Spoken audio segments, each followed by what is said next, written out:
రామ స్వరాజ్యంపై పవన్ కళ్యాణ్ గారు పట్టు బిగిస్తున్నారు. గాంధేయవాదంతో ముందుకు సాగుతున్నారు. గతంలో ఎప్పుడూ లేనటువంటి ఒక కొత్త పరిణామం గోండా యాక్ట్ తీసుకొస్తున్నారట. ఎందుకంటే ఆ కాకినాడ బహిరంగ సభలో ఆయన చెప్పారు, మీ గోండాలని రౌడీని బట్టలు ఇప్పించి రోడ్ల మీద పరిగెట్టిస్తానని. ఆయన మర్చిపోలేనట్టున్నది. అవకాశం వచ్చింది కదా అని ఆ యాక్ట్ తీసుకొస్తున్నారట ఆంధ్రప్రదేశ్లో. జాగ్రత్తగా ఉండాల్సిన అవసరం ఉందా మీరు? వర్మ గారు, మేమే కాదు అంటే మేమే కాదు, వాళ్ళ కూడా జాగ్రత్తగా ఉండాలి. ఎందుకంటే గోండా యాక్ట్ తీస్తే ముందు ఎన్డీఏ కూటమిలో ముందు ఎక్కువ వాళ్ళ మీద యాక్ట్ అమలు చేయాల్సిన పరిస్థితి ఉంది ఈ రోజుల్లో.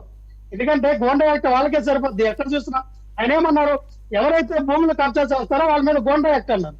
అందరూ అత్యధికంగా ఆ భూములు కబ్జా చేసినా లేదా ఏడో పరిణామాల స్త్రీల్ని ఇబ్బందికరమైన పరిస్థితుల్లో తీసుకెళ్ళా వాటన్నిటిలో కూడా ఎన్డీఏ కూటమిలో ఉన్నటువంటి ఈ మూడు పార్టీ నాయకుల కార్యకర్తల మీద అత్యధికంగా గోండా యాక్ట్ అమలు చేయాలి.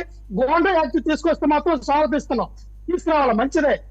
చట్టాల్లో ఎప్పుడైతే కఠినంగా ఉంటాయో అప్పుడు ఆ పార్టీ ఈ పార్టీ ఏ పార్టీ అని కాదండి, ముందు ప్రజలకి రక్షణ, స్త్రీలకు రక్షణ కలుగుతుంది.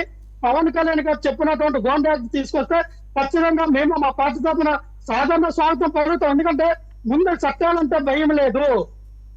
ఎవరికి, నాయకులకి, కార్యకర్తలకి, ప్రజలకు, ఎవరికి కూడా చట్టాలంటే భయం లేదు. ముందు భయం ఉండాలంటే ఇటువంటి కఠినమైన చట్టాలు తీసుకొచ్చి వాళ్ళ మాటలే కాదు చేతల్లో చూపించాలి. పవన్ కళ్యాణ్ గారు మాటల్లో కాదండి, చేతల్లో చూపించాలి. ఎందుకంటే ఇదే పవన్ కళ్యాణ్ గారు మేజర్ పంచాయతీకి 25,000, ఆ చిన్న పంచాయతీకి 10,000 అన్నారు. ఇంతవరకు ₹1 కూడా రాలా. ఎందుకంటే నేను మా అమ్మగారు ప్రెసిడెంట్ మా ఊరికి చెప్తాను, ఇంతవరకు మాకు ₹1 రాలా, ఖర్చు పెట్టాం. ఏంటంటే రూపాయి రావడానికి కారణం మీరు ₹10 కూడా అక్కడ ఉంచలేదనే కదా సార్. మీరు ఏమన్నారు, పంచాయతీ నిధుల్లో ఉన్నటువంటి 10,000 కానీ 10,000 కానీ మీరు ఖర్చు పెట్టండి, బిల్లులు పెట్టండి, మేము ఇస్తామన్నారు. పెట్టాం. ఇంతవరకు మా డబ్బులు రాలేదు సార్. వర్మ గారు, పవన్ కళ్యాణ్ గారు దయచేసి మా డబ్బులు మాకు ఇప్పించండి 25,000. నేను అన్నదంటే పవన్ కళ్యాణ్ గారు 13,326 పంచాయతీల్లో గ్రామ సభలు నిర్వహించారు. మంచిదే. గతంలో కూడా గ్రామ సభలు జరిగినాయి, ఇప్పుడు కూడా గ్రామ సభలు జరిగినాయి.